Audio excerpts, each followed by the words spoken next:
Thank you. And first item. One, Director of Community Development regarding Tax Equity and Fiscal Responsibility Act public hearing for California Municipal Finance Authority proposed issuance of approximately $25 million in tax-exempt revenue bonds in support of Park Paseo, a Glendale affordable senior housing residential facility owned and operated by Park Paseo LP, a partnership created by Southern California Presbyterian Homes DBA Group. 1A, resolution of the City Council of the City of Glendale approving the issuance of approximately $25 million tax-exempt revenue bond obligations in support of Park Paseo by the Glendale by the California Municipal Finance Authority. Thank you. And this is, I will open the public hearing. It's a TEFLA hearing. Mr. Ochoa. Yes, ma'am. As was read in the title, this is a TEFRA hearing. This does not concern city obligations, city debt, but rather we are the vehicle for the TEFRA hearing as it's been designated in law. So we'll have Peter Zovak come up and give you a brief presentation on something that will sound fairly familiar because we recently had a TEFRA hearing, and similar to that one, in fact, using the same tools, the same B Group outfit that had developed a number of our affordable housing programs. They will be able to issue bonds that will, as Peter will explain, rehab the building, extend affordability covenants, and bring some program revenue back to Glendale. So with that, Peter. Mayor Devine, members of the Council and Housing Authority, that's basically the presentation. You're being asked to conduct a public hearing in which you'll receive testimony, if any, on the issuance or proposed issuance of approximately $25 million in revenue bonds for the rehabilitation of Park Paseo, just a few steps away from City Hall here. Park Paseo is an affordable senior housing project developed by Southern California Presbyterian Homes, now known as the B Group. They are proposing accessing the revenue bonds to refinance the project, to rehabilitate the project, and extend out affordability.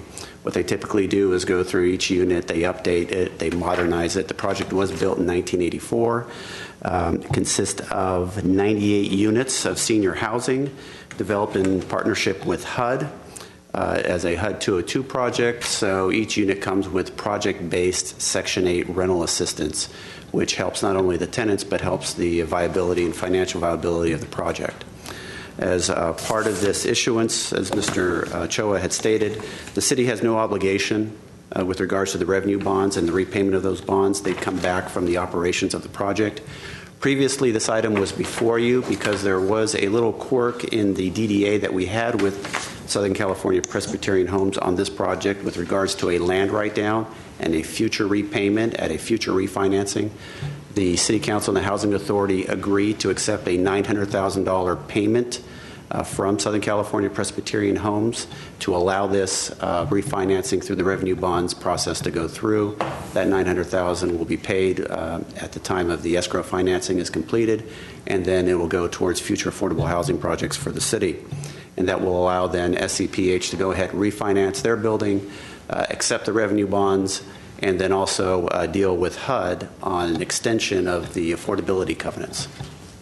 That's pretty much it. The developer is here to answer any questions that you might have. And as I said, you're simply being asked to open the public hearing, take in any questions or testimony, have the developer answer those questions if there are any, close the public hearing, and then simply vote on it. I believe there's an amended resolution that's before you, just correcting an amount. The resolution is part of your staff report. Mentioned $17 million. The actual amount is approximately $25 million. So you have a corrected reso that you'll be asked to vote upon.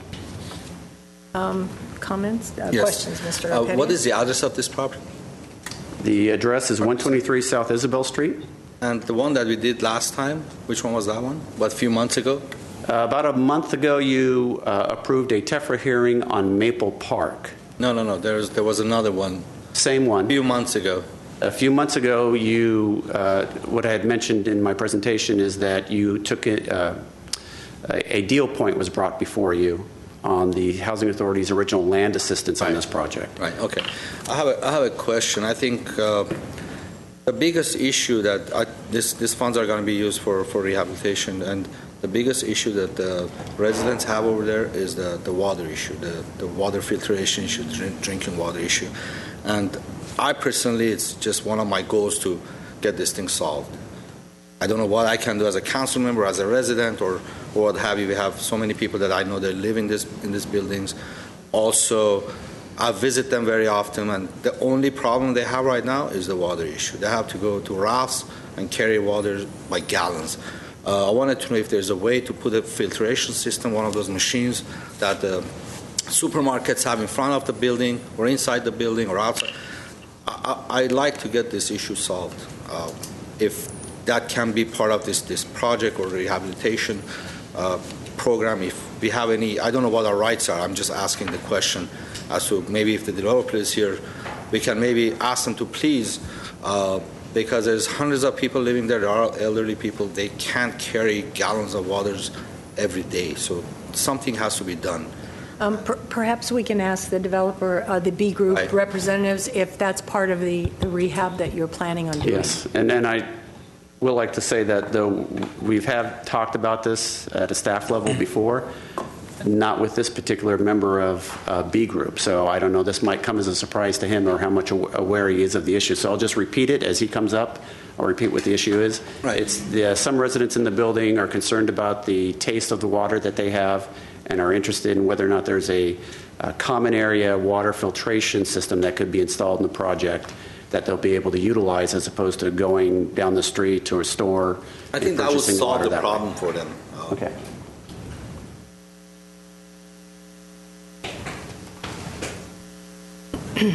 Good afternoon. My name is Ben Beckler. I am the Vice President of Project Development for the B Group.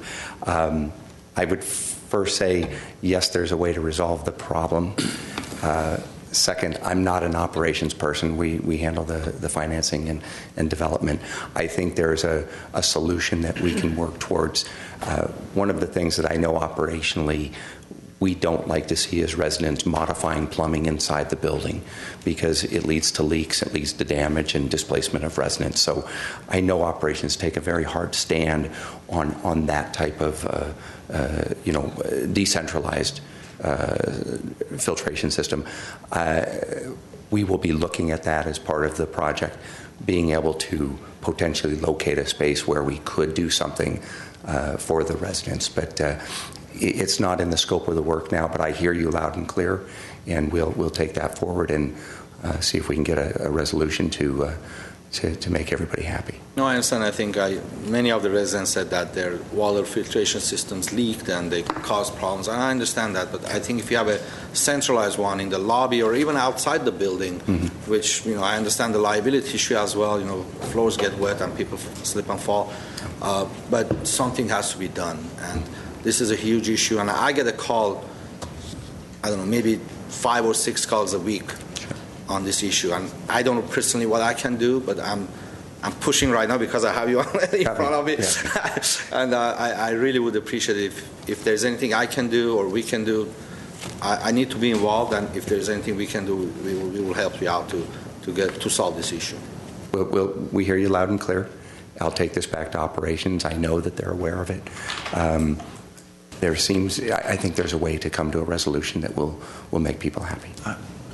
Mr. Najari? I mean, I think we need to, this is the first I had heard of this, but, and I'm not sure if it's just the taste of our municipal water system or if it's something with the pipes. If it's something with the pipes, a regular water filter doesn't necessarily remove that stuff. So I'm not sure what the issue is that we're trying to solve with a filter. Let's find out what the problem is, or if it's just a matter of taste. I think a number of residents, and you see it in the abundance of water stores in town.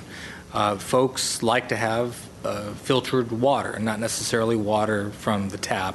And so as Councilman Garpetian points out, they will go to supermarkets, they will go to some of these water stores, fill up on these large containers, and then walk them back, sometimes 2 and 3 blocks. And so what Mr. Garpetian has requested of the staff, and the staff has requested of the operations folks, is why not install a filtration machine outside if that's what makes the residents happier. the response has been that to the extent that that really isn't our business, that even though it's outside and we don't have responsibility for the maintenance of this filtration machine, when the machine ultimately will break down, and it will, and things happen, mechanical systems break down, that then the on-site manager becomes the point of contact to have it to have the machine repaired. That was seen as somewhat reluctantly from the operations partners on your team of not wanting to take a step into that in that direction.